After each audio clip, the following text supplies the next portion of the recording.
भोले भाले किसान अधिक उत्पादन के लालच में फंसकर रासायनिक खाद व कीटनाशकों का प्रयोग करने लगे।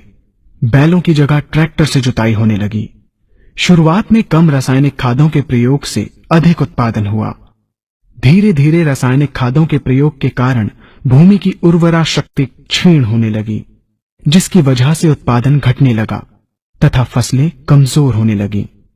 फसलों के कमजोर होने के कारण उनमें रोग व कीट लगने लगे।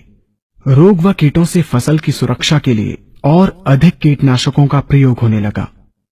एक तरफ ज्यादा उत्पादन के लिए अधिक रासायनिक खादों का प्रयोग होने लगा, वहीं दूसरी तरफ फसलों को रोग व कीटों से बचाने के लिए अधिक विषाक्त कीटनाशकों का प्रयोग बढ़ गया, जिसके कारण उत्पादन लागत बढ़ी और किसान को लाभ कम होने लगा, बल्कि छोटे किसान कर्ज में डूबने लगे।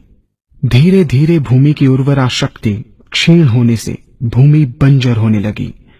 रासायनिक खाद व कीटनाशकों के कारण खाद्यान्न भी विषाक्त हो गए तथा जलवायु भी प्रदूषित हो गई, जिसके कारण मानव पशु पक्षियों के स्वास्थ्य पर प्रतिकूल प्रभाव पड़ा, जिसका परिणाम आपके सामने है।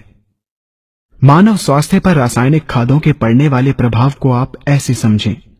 जब किसान फसल में रासायनिक खाद डालता है तो रासायनिक खाद में उपस्थित विषाक्त रसायन जल में घुलकर सबसे पहले जल को प्रदूषित कर भूमि के अंदर उपस्थित केचुए व सूक्ष्म जीवाणुओं को मार देता है।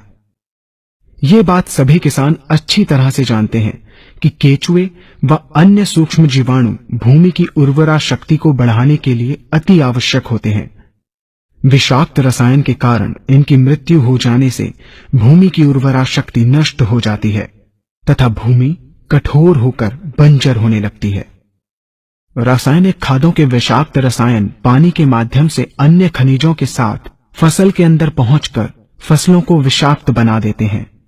बाद में जब खाद्यान्न के रूप में मनुष्य या अन्य पशु इन्हें खाते हैं तो ये विषाक्त रसायन मानव स्वास्थ्य पर बहुत ही बुरा प्रभाव डालते हैं तथा मनुष्य के अंदर तरह तरह के रोग उत्पन्न करते हैं। जब हम जैविक खाद का प्रयोग भूमि पर करते हैं तो जैविक खाद पानी में मिलकर पानी को प्रदूषित नहीं करती। जैविक खाद भूमि के अंदर उपस्थित उर्वरा शक्ति को बढ़ाने वाले जीवाणु तथा केचुओं की संख्या को तीव्रता से बढ़ाती है, जिससे भूमि की उर्वरा शक्ति बढ़ती है तथा भूमि छिद्र युक्त एवं भुरभुरी हो जाती है, जिससे वायु और प्रकाश भूमि के अंदर गहराई तक प्रवेश करते हैं, जिसके कारण भूमि में तापमान एवं आर्द्रता का संतुलन बना रहता है और फसलें मजबूत होती हैं। जैविक खाद में विद्यमान तत्व खाद्यान्न के माध्यम से मानव व पशु पक्षियों के शरीर में पहुंचकर स्वास्थ्य लाभ पहुंचाते हैं। जैविक खादों के प्रयोग से फसलें अच्छी और मजबूत होती हैं, जिसके कारण उन पर